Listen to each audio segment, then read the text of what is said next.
Ah oui. Voilà. Alors, merci au réseau Internet. Hein. Il y avait quelques petits problèmes, ils ont été résolus. Alors, aujourd'hui, j'avais promis toujours, je promets, hein, bon, quelquefois, hein, bon, pour des occupations, d'autres ampleurs, donc je saute mes rendez-vous. Alors, aujourd'hui, je suis avec vous pour vous parler du sujet que j'ai écrit là sur l'écran. Moi, je ne le vois plus. Alors, il est dit, hein, Monsieur Ouattara, Draman Ouattara, c'est le président de la Côte d'Ivoire, qui dit que la Côte d'Ivoire, c'est un pays d'immigration ou une terre d'immigration. Et c'est vrai. Et c'est faux. Hein? C'est Monsieur Ouattara qui dit ça. Voilà. Ça, c'est le premier sujet. C'est pratiquement le même, mais je l'ai découpé en deux. Alors, le deuxième, alors les Libanais en Côte d'Ivoire, est-ce que c'est une chance ou une malchance? Est-ce que les Libanais sont les bienvenus en Côte d'Ivoire dans notre pays?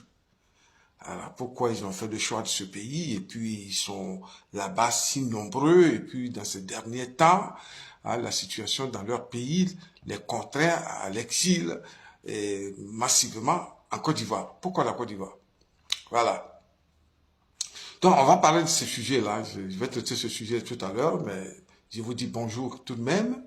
Hein, bonjour Ivoirienne, Ivoirien, patriote, panafricaniste. Hein, voilà. Et dans le monde, il y a des problèmes. Hein. Vous voyez qu'il y a la guerre, toujours les Occidentaux ont décidé de déclencher une troisième guerre mondiale. Voilà. Donc, c'est connu, hein, une troisième guerre mondiale, c'est l'extermination totale de l'humanité sur la Terre. Vous voyez? Alors, ils font beaucoup d'efforts pour que cette guerre-là ait lieu, mais pour l'instant, monsieur Poutine se ressaisit 1000 fois et bon, il ne réplique pas comme beaucoup de monde l'aurait souhaité pour mettre la planète en feu. Alors, en attendant que les Occidentaux réussissent à déclencher leur guerre mondiale, bon, on va parler un peu de nos petits pays, hein? On va parler de nos problèmes internes. Alors, en Côte d'Ivoire, bien évidemment, il y a, bien sûr, comme dans tous les pays du monde, des problèmes. Voilà. Donc, au vu de la colère des Ivoiriens qui se plaignent du fait que il y a beaucoup de Libanais qui arrivent en Côte d'Ivoire, qui fuient la guerre dans leur pays, alors ils ne sont pas contents et ils le manifestent sur les réseaux sociaux. Certains même veulent descendre dans les rues pour le crier un peu plus haut et un peu plus fort en Côte d'Ivoire. Eh oui. Alors, ce sont des guerres toujours qui ont été provoquées hein, par les mêmes. Hein. Voilà, c'est eux qui provoquent les guerres. Et puis, ils s'amusent avec les guerres. Et puis, voilà, ils se font certainement plaisir en tuant beaucoup de gens. Voilà. Donc, les Libanais arrivent en Côte d'Ivoire et les Ivoiriens ne sont pas contents et crient sur le toit. Alors, on a vu un conseil des ministres qui a été consacré à cela, hein, de l'arrivée des Libanais en Côte d'Ivoire. Et à la sortie de ce conseil des ministres, le ministre porte-parole du gouvernement a dit que la Côte d'Ivoire était un pays d'immigration. Voilà. Est-ce que c'est vrai? Est-ce que c'est faux?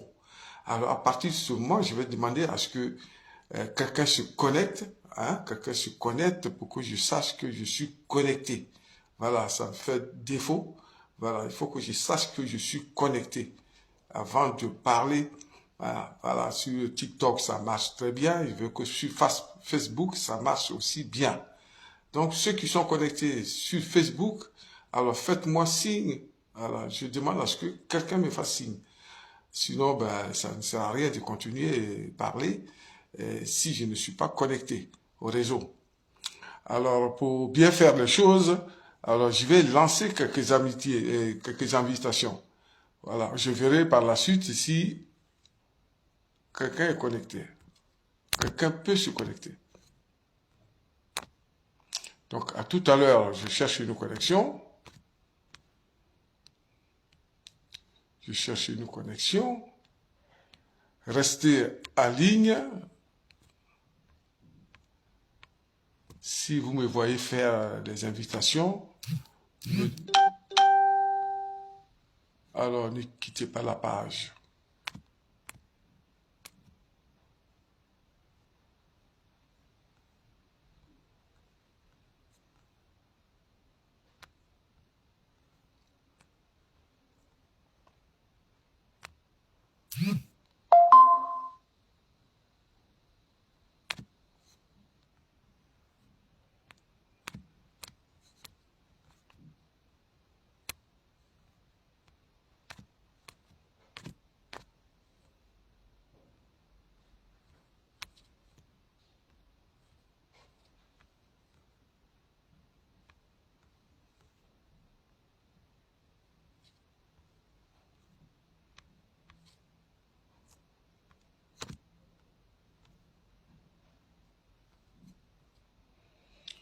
Bon, je m'arrête là, on dit la connexion est lente.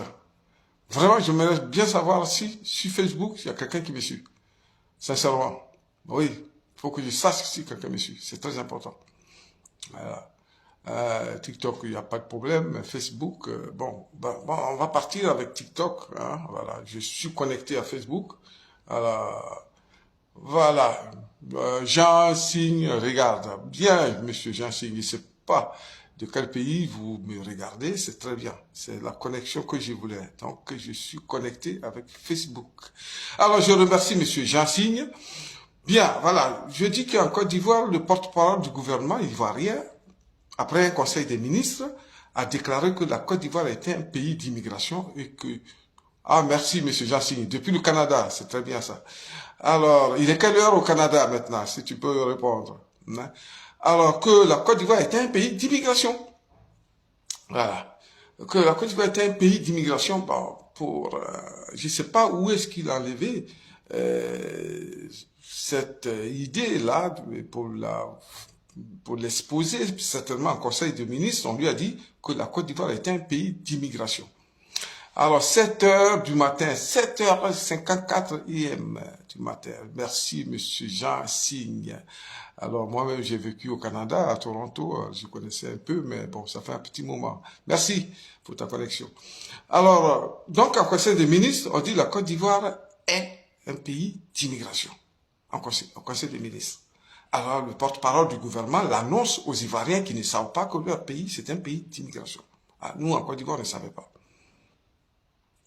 Est-ce que réellement la Côte d'Ivoire, c'est un pays d'immigration? Ou bien c'est parce que le ministre, ou bien au conseil des ministres, il n'y a pas quelqu'un là-bas assez lucide pour savoir que la Côte d'Ivoire n'était pas un pays d'immigration. Certainement. Oui, puisque sur le porte-parole l'annonce, c'est que la Côte d'Ivoire, personne n'a eu ce réflexe-là de dire à Ouattara que non, la Côte d'Ivoire, c'est pas un pays d'immigration. Et pourquoi c'est pas un pays d'immigration? C'est quoi un pays d'immigration? Et puis, qu'est-ce qui n'est pas un pays d'immigration?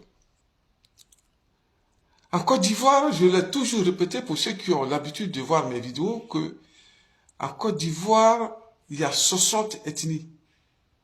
Ce sont ces 60 ethnies-là qui vivent ensemble, qui ont fait la nation ivoirienne, qu'on appelle Côte d'Ivoire. Ce sont les 60 ethnies, voilà, qui font la nation ivoirienne. À ces 60 ethnies, comme dans pratiquement tous les pays du monde, se sont ajoutés des étrangers.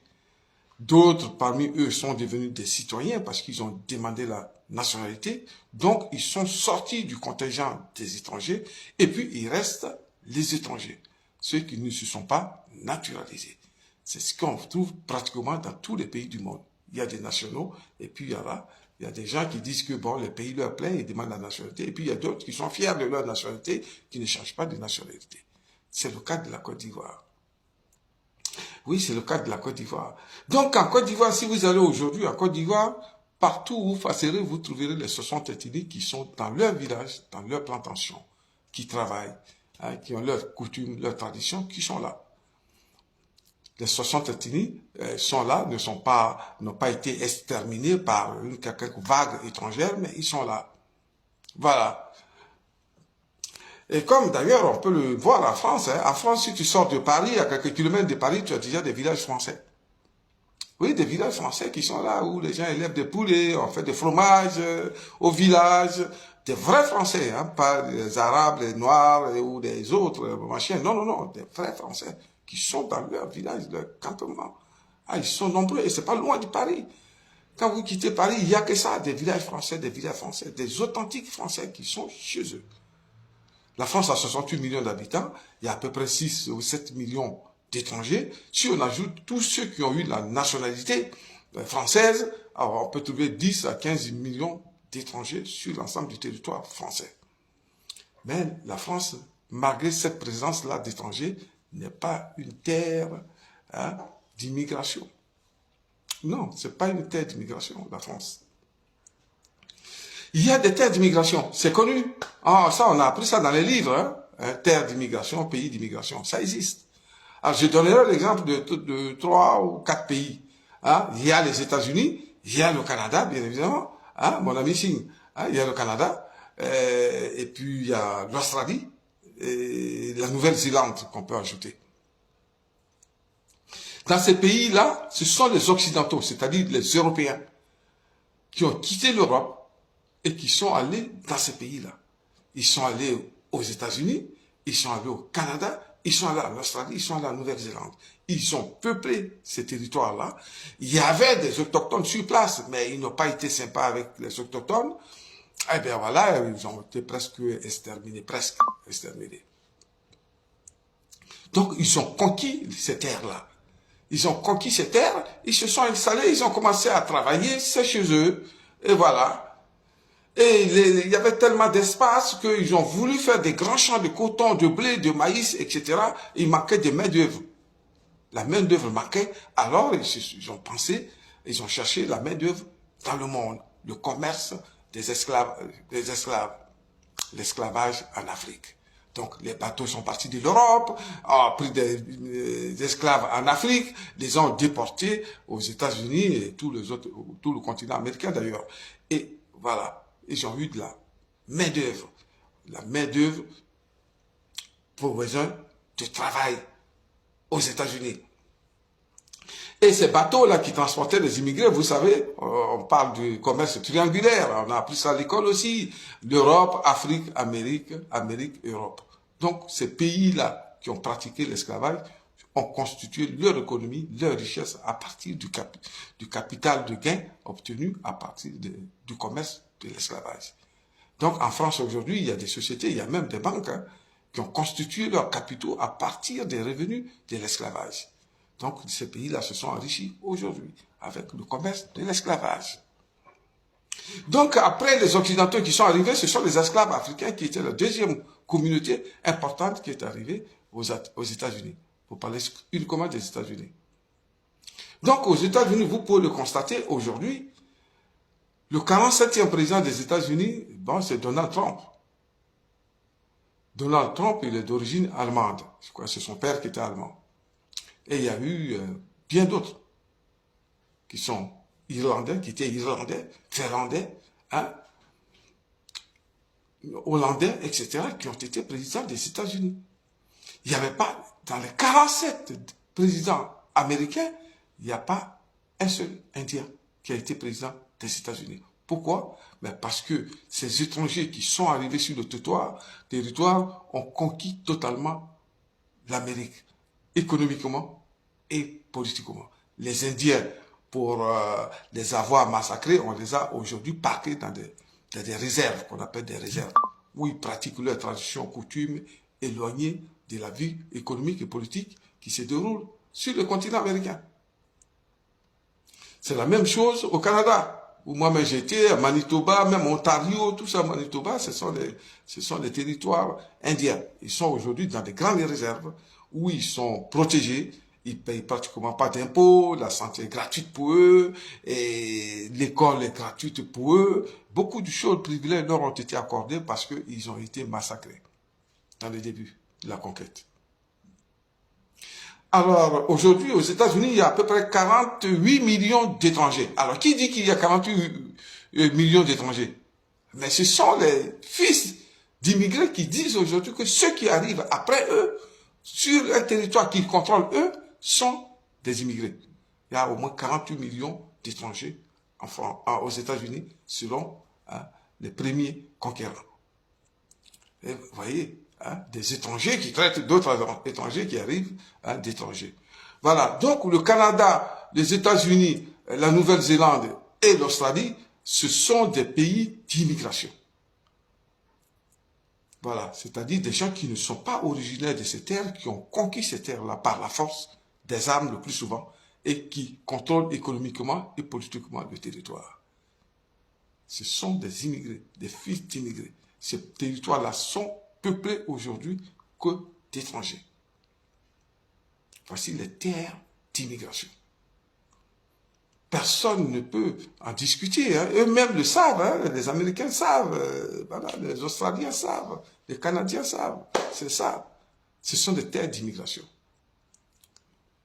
Si quelqu'un cherche des terres d'immigration, il peut citer ces 4 pays-là. Et ça aurait été juste. Mais la France n'est pas un pays d'immigration. Ah oui, l'Italie, c'est pas un pays d'immigration. Marquez qu'il y a des étrangers en Italie. Voilà. Qui encore? La Côte d'Ivoire ne peut pas être un pays d'immigration. Il y a tout simplement en Côte d'Ivoire des 60 ethnies auxquelles se sont ajoutés des étrangers. C'est tout.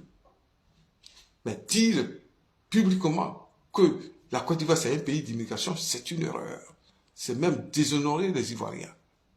Les 60 ethnies de Côte d'Ivoire, c'est même les insulter. La Côte d'Ivoire n'a jamais été un pays d'immigration. Dans leur compréhension, peut-être qu'ils veulent dire que toute la population qui est en Côte d'Ivoire est venue de l'étranger pour faire la nation ivoirienne. Peut-être c'est ce qu'ils veulent dire. Mais non, là aussi c'est faux. Puisqu'en Côte d'Ivoire, personne n'est venu de l'extérieur pour rester en Côte d'Ivoire, à part les immigrés qui arrivent aujourd'hui. Non, personne. Regardez, je donne l'exemple des Krou, puisque moi-même je suis Krou. Le Libéria, c'est un petit pays. 95% du Libéria est occupé par le groupe Krou. C'est petit, le Libéria. Et le groupe Krou s'étend en Côte d'Ivoire de la frontière du Libéria jusqu'à Grand Laou. Grand Laou, c'est pratiquement Abidjan. Et ils contrôlent le territoire qui monte jusqu'à Divo, hein, qui frôle la Tiasalé. Hein. Divo, Gaïmois, les Darois, tout ça, les Ouais, et tout jusqu'à la frontière. C'est-à-dire le plus grand territoire occupé par le groupe Krou se trouve en Côte d'Ivoire. C'est la même chose pour les lobbies à la frontière. C'est la même chose pour les Odieneka qui sont à la frontière. Ce sont des gens qui occupaient un espace de travail. Parce que dans un village, je l'ai déjà expliqué une fois, dans un village, il y a le lieu d'habitation qu'on appelle généralement le village, et puis il y a les plantations qui sont à 5, 6, 7, 10 kilomètres quelquefois du village. Tout ça, ça fait le village. C'est ça qu'on appelle le village. C'est pas là seulement où on dort. Mais les Occidentaux sont venus, ils ont coupé notre espace de travail et d'occupation. Donc d'autres sont restés au Mali, d'autres sont restés en Guinée, d'autres sont restés au Burkina Faso, au Ghana, et d'autres en Côte d'Ivoire. Je ne vois pas quel peuple qui s'est déplacé, qui est venu en Côte d'Ivoire. C'est les Occidentaux, sans demander notre avis, ont découpé nos villages, nos forêts, nos campements. Et voilà, nous sommes là aujourd'hui, hein, comme on est aujourd'hui. 60 ethnies, ce sont les 60 ethnies qui font la Côte d'Ivoire, mais ces 60 ethnies-là ont des parents en dehors des frontières, à cause des frontières des Occidentaux.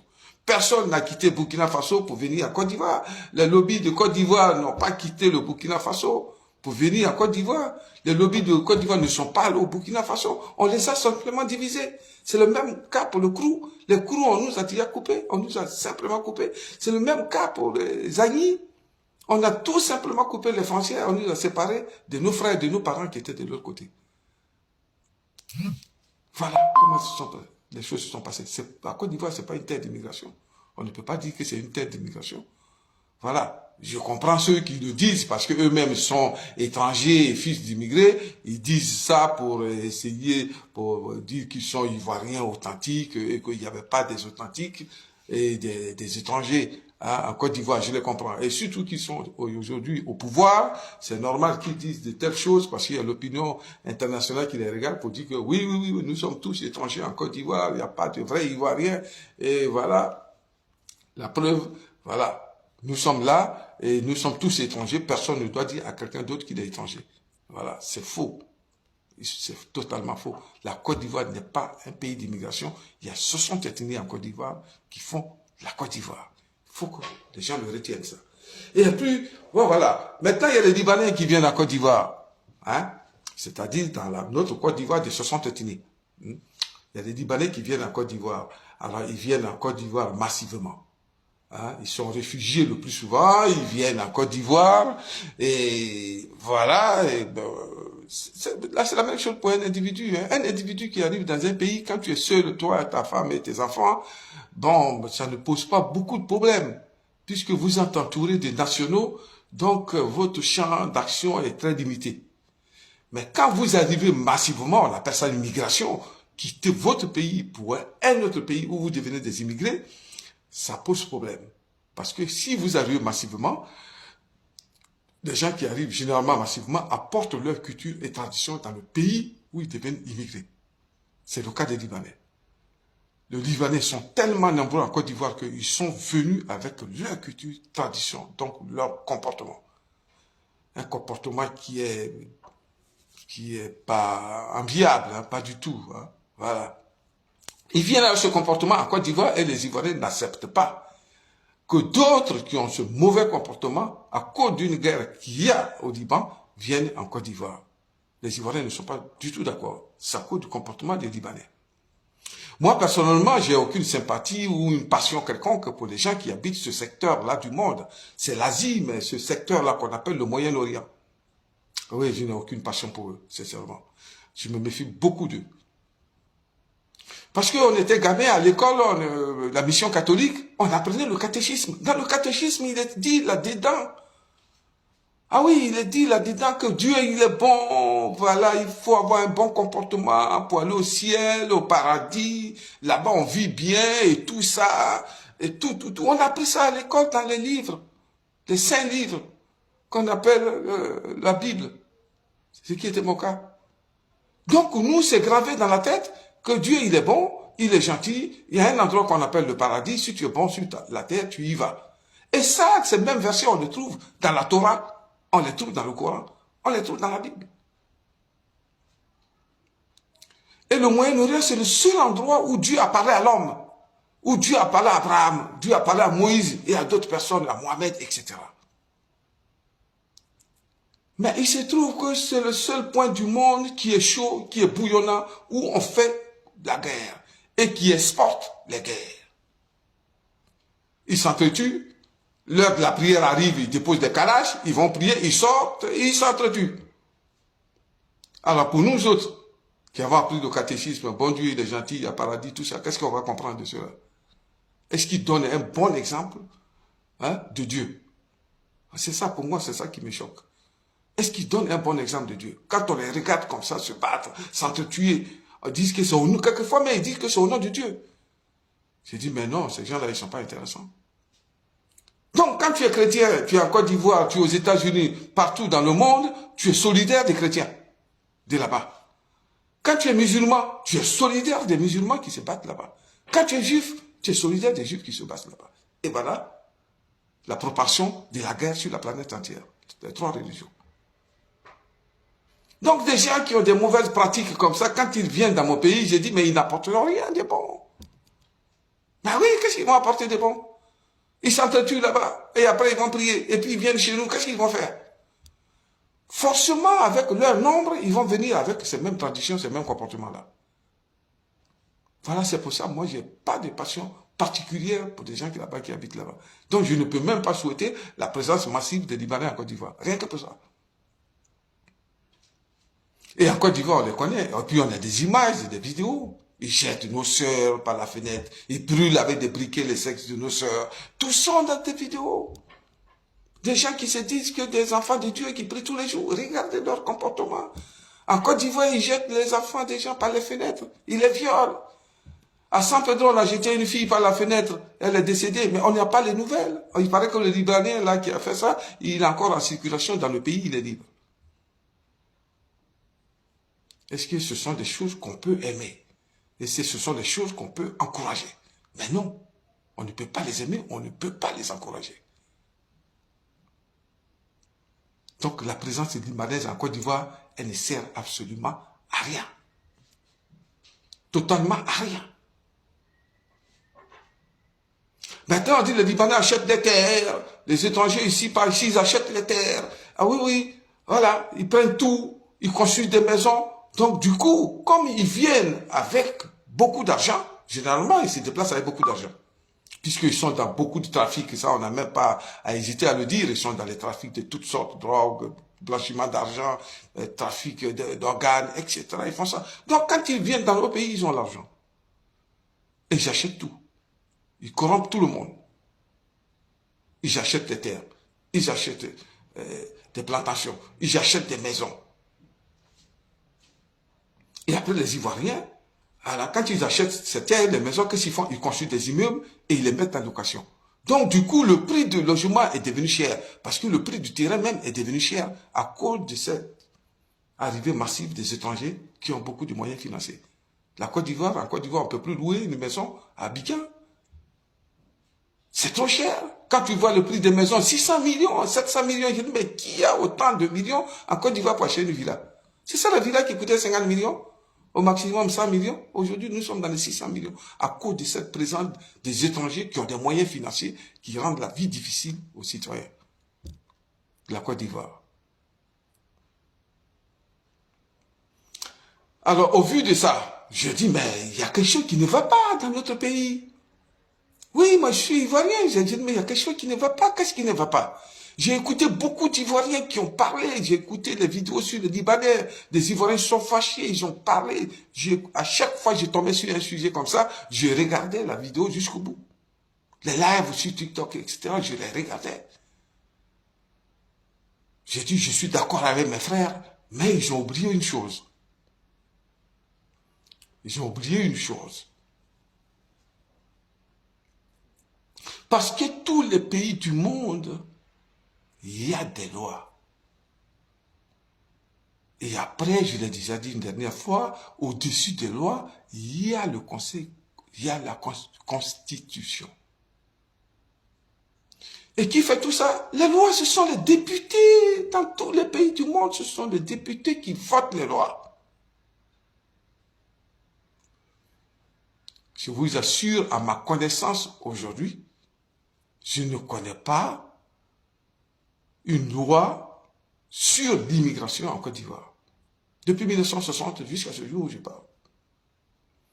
Une loi débattue, votée à l'Assemblée nationale. Une loi sur l'immigration. Je ne sais pas. J'ai fouillé les bouquins. Je suis allé sur Google pour chercher loi sur l'immigration en Côte d'Ivoire votée à l'Assemblée nationale. Oui, la législation sur l'immigration en Côte d'Ivoire. J'ai fouillé, j'ai fouillé, j'ai fouillé. Il n'y a aucune loi, à ma connaissance, votée par l'Assemblée nationale. Quand on dit la loi sur l'immigration, c'est-à-dire, ce sont les conditions d'entrée. C'est-à-dire, d'abord, c'est pour contrôler l'immigration sur le territoire. Quand on fait une loi sur l'immigration, c'est pour contrôler l'immigration. Hein, regardez la signification du mot contrôler. Hein. Contrôler l'immigration. C'est-à-dire, comment tu entres en Côte d'Ivoire, comment tu séjournes en Côte d'Ivoire, pourquoi tu es venu en Côte d'Ivoire, tu es venu chez qui, pour faire quoi? Voté par l'Assemblée nationale, c'est écrit et ça peut être publié sur Google pour que tous ceux qui ont l'intention de venir en Côte d'Ivoire consultent la loi sur l'immigration de la Côte d'Ivoire avant de décider. Je vous assure qu'aujourd'hui où je parle, si quelqu'un trouve quelque chose, hein, de le mettre là dans le dièse, je vais voir. La loi sur l'immigration en Côte d'Ivoire. Non, ce sont les décisions prises en Conseil des ministres qu'on considère comme les lois en Côte d'Ivoire. C'est-à-dire qu'il faut un visa pour entrer en Côte d'Ivoire, il faut récépissé quand tu entres dans le pays, c'est-à-dire que tu descends de l'aéroport ou bien tu as franchi les frontières terrestres, tu vas directement à l'office de machin pour te faire une carte de séjour. Directement. Si c'était comme ça en France, c'était superbe. Tu arrives à Paris, tu vas à la préfecture, tu prends ta carte de séjour. C'est ce qui se fait en Côte d'Ivoire. Hein, tu descends, tu entres juste, tu vas à la préfecture, là, l'ONU, on te donne une carte de séjour, tu es en Côte d'Ivoire. C'est pas une politique d'immigration. Politique d'immigration, je le répète, c'est le contrôle. Contrôle, pourquoi contrôle? Parce que n'importe qui peut entrer dans votre pays. Un criminel, un voleur, un terroriste, des mercenaires, des anciens militaires qui fuient, qui viennent dans votre pays. Il faut contrôler cela. Si ces personnes-là peuvent être acceptées ou pas. C'est pour la sécurité du pays. Et puis c'est pour la préservation des cultures du pays. Tu veux parler de traditions et coutumes. C'est pour ça qu'on contrôle l'immigration. Et après, quand les gens sont entrés sur le territoire, selon toujours la loi, ils remplissent certaines conditions, on peut leur attribuer un titre de séjour. C'est l'intégration. Donc la politique d'immigration contrôlée et intégrée. Est-ce que cela existe en Côte d'Ivoire? Si quelqu'un trouve une loi comme ça, il faut de la mettre en dessous. Hein. Depuis 1960 jusqu'à aujourd'hui. L'Assemblée nationale, à ma connaissance, n'a pas encore débattu d'une loi sur l'immigration en Côte d'Ivoire. Aucune. Mais je m'en souviens, dans mes recherches, je suis tombé sur 2 lois. 2. La législation foncière et économique. La législation foncière, ça veut dire quoi? Le foncier rural. Alors j'avais une brève connaissance de cette loi. J'ai appelé un jeune frère qui est à Paris ici, qui connaît très bien ce truc-là, qui était étudié à Bika. Il m'a expliqué. Il dit, grand frère, voilà la loi. Il m'a parlé au téléphone longtemps. Et après, il m'a envoyé des documents à l'appui. Il dit, regarde ça, voici les articles en question. Voilà. Mon téléphone, mais toute la veille s'est déconnecté parce que c'est pas chargé. Alors, ça va poser problème. Ça risque de s'arrêter. Alors, je vais procéder autrement. Alors, excusez-moi. My God. Alors, je vais tenir l'appareil. Voilà, hier, j'ai trouvé 2 lois. Et 2 lois sur le foncier rural. Ils disent que ça fait partie de, selon eux, la loi sur l'immigration. Comme il y a beaucoup d'étrangers en Côte d'Ivoire, donc il faut faire une loi sur le foncier rural. Dans le foncier rural, je résume tout simplement, il est dit en clair que seuls les Ivoiriens peuvent détenir un titre foncier, peuvent être propriétaires terriens. Seuls les Ivoiriens. Que les étrangers n'ont pas droit au titre foncier en Côte d'Ivoire. Voilà.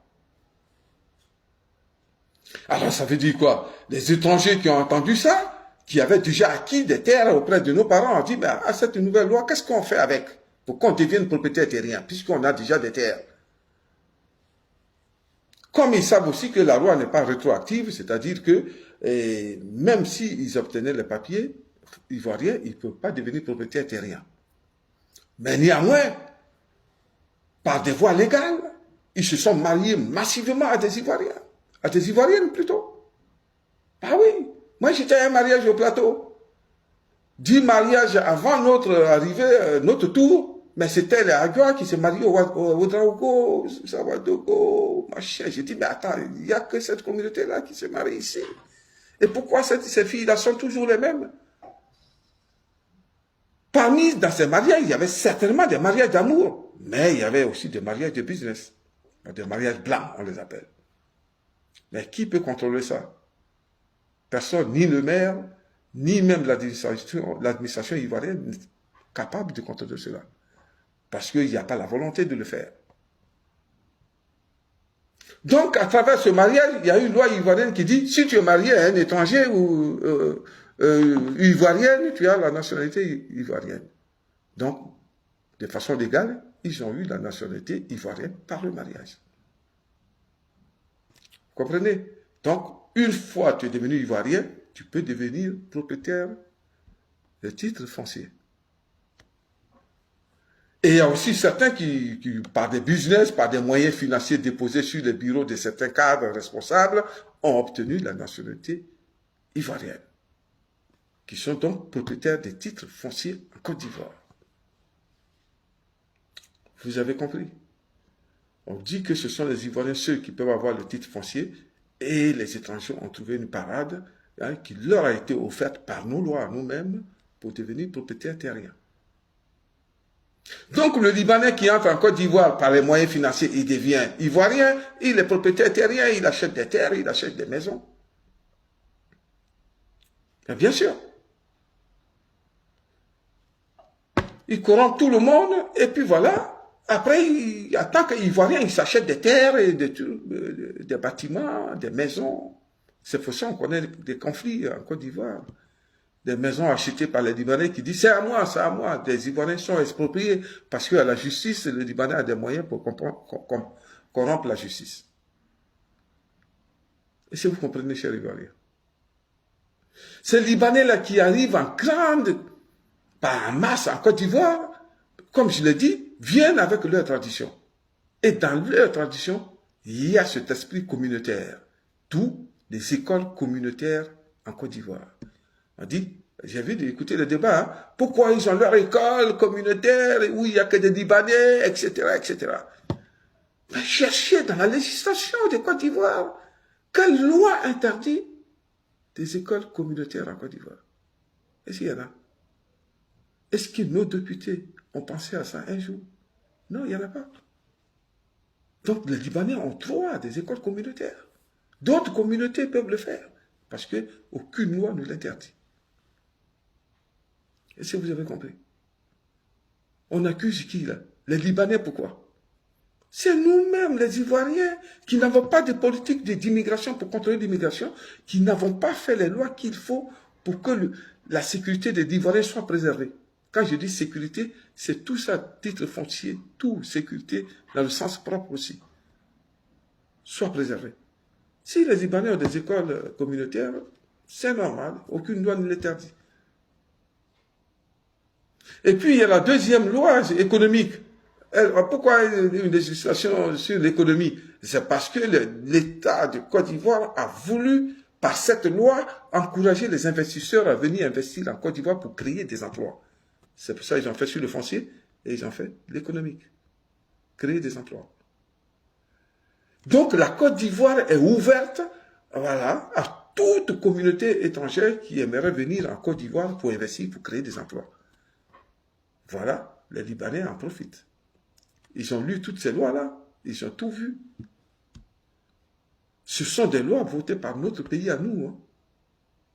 Donc, si le Libanais vient en Côte d'Ivoire, il est chef d'entreprise, il crée des entreprises pour embaucher, c'est nous-mêmes qui les avons invités. Par cette loi-là. C'est clair, là, cette loi-là. On dit pour créer des emplois, il faut accepter n'importe qui en Côte d'Ivoire. On ne réfléchit pas longtemps. Tu veux créer un emploi, tu as eu l'argent comment? Par la drogue, par le trafic de toutes sortes, il n'y a pas de problème. Tu crées ton entreprise, installe-toi. Avec toutes ces traditions et coutumes, eux, ils sont autorisés à faire ce qu'ils veulent dans notre pays. Est-ce que vous comprenez ça?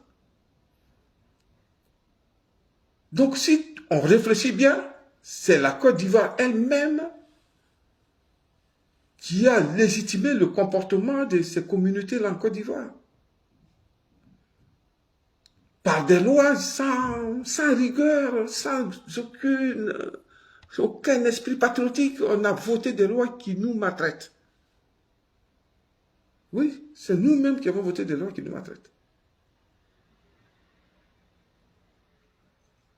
Donc, les Libanais qui entrent en Côte d'Ivoire, je pourrais dire, ben, c'est normal, je dirais c'est normal, puisque les lois en Côte d'Ivoire le permettent, bon, voilà, ils viennent, ils s'installent. On se plaint, mais c'est parce que c'est normal qu'on se plaigne, mais ben, il faut lire les lois de notre pays, c'est normal que les Libanais s'installent. Et surtout quand on dit publiquement que la Côte d'Ivoire c'est un pays d'immigration, c'est une invitation automatique. Et quand tu as un drapeau, un hymne national dans lequel on dit pays de l'hospitalité, c'est un visa direct pour venir en Côte d'Ivoire. Vous voyez, c'est nous-mêmes ça. Et ce sont les Libanais qui ont fait ces lois-là. Et ce sont les étrangers qui ont fait ces lois. Mais pas du tout. Allez-y en Thaïlande. Tu ne peux pas être propriétaire terrien, même acheter une maison. C'est-à-dire, tu achètes une maison, le vendeur est actionnaire dans la maison que tu as achetée. Automatiquement. C'est une loi de la Thaïlande. La Thaïlande n'a pas regardé ce qui se passe en France, ni aux États-Unis, ni ailleurs. C'est une loi de la Thaïlande. C'est comme ça. Pourquoi? Ah ben, le pays veut protéger le citoyen. Il ne veut pas voir dans son pays des clochards, des mendiants. Parce que c'est ceux-là qui vendent leur terre, qui vendent leur patrimoine, qui deviennent des clochards demain. Ah non, non, non, ils ont prévu ça. Et pourquoi aller si loin? Allez-y à Madagascar, à côté ici. J'ai un ami français qui a pris sa retraite qui est à Madagascar. Hein, j'ai des contacts avec lui. Il me dit que ici, ta maison de retraite que tu as achetée à Madagascar, aussi le vendeur est actionnaire. Pourtant, il n'a rien mis dedans, hein. Il t'a vendu la maison, mais en même temps, il est encore actionnaire. Parce que si tu n'es pas là demain, il reprend sa maison. Tu ne peux pas acheter des terres là-bas. Ce sont les lois de ces pays-là pour protéger le citoyen malgache. Mais pourquoi nous ne prenons pas ces décisions-là? On laisse les portes ouvertes parce que au-delà des Ivoiriens, des nationaux, beaucoup d'étrangers sont rentrés en Côte d'Ivoire et puis voilà, ils sont devenus citoyens ivoiriens et aujourd'hui d'ailleurs ils sont au sommet de l'État. À votre avis, quelle loi ils doivent voter pour se protéger et pour protéger leurs frères qui arrivent? C'est en leur faveur. C'est ce que nous sommes en train de vivre. C'est malheureux, mais c'est ça. Donc, il ne faut pas accuser les Libanais d'être responsables de quelque chose. Voilà, c'est nos dirigeants qui doivent savoir qu'ils sont dangereux, qu'on ne doit pas dépasser un certain nombre d'entre eux dans notre pays. Si on accepte, on doit faire des lois dures pour que celui qui lit ces lois-là dise « Ah, c'est impossible d'entrer en Côte d'Ivoire. On ne peut pas acheter des terres, on ne peut pas faire n'importe quoi. » Mais ces lois-là n'existent pas. Vous voyez? Alors, j'ai vu la dernière constitution du Gabon. Ah oui, le diable n'a pas sa place dans la constitution actuelle du Gabon. Non, non, non, c'est bétonné, c'est bouclé. Sur les terres, sur tout le patrimoine du Gabon. Mais à Côte d'Ivoire, c'est le laisser-faire. Voilà, chers frères, chers amis, ma position. Mais moi, je suis confiant. Parce que je sais qu'avec la gouvernance de Ouattara, beaucoup d'Ivoiriens ont compris. Ils ont compris, tellement compris qu'ils ont commencé à aimer leur pays. Ils disent, mais merde, il faut que cela prenne fin. Donc, on peut dire que c'est Dieu qui nous a envoyé à la Ouattara pour qu'on prenne conscience de l'importance de notre pays. Ça, c'est déjà un acquis. Et puis, avec l'arrivée massive des Libanais en Côte d'Ivoire, la colère des Ivoiriens que je vois sur les réseaux sociaux, je dis aussi, on a pris conscience de notre pays, c'est un acquis. Et moi, mon candidat, le président Babou a dit, donnez-moi 5 ans, je vais visser les clous. Et c'est là que j'ai tout compris. Alors, je vous remercie, chers frères, chères sœurs, et patriotes et panafricains. Voilà. À bientôt.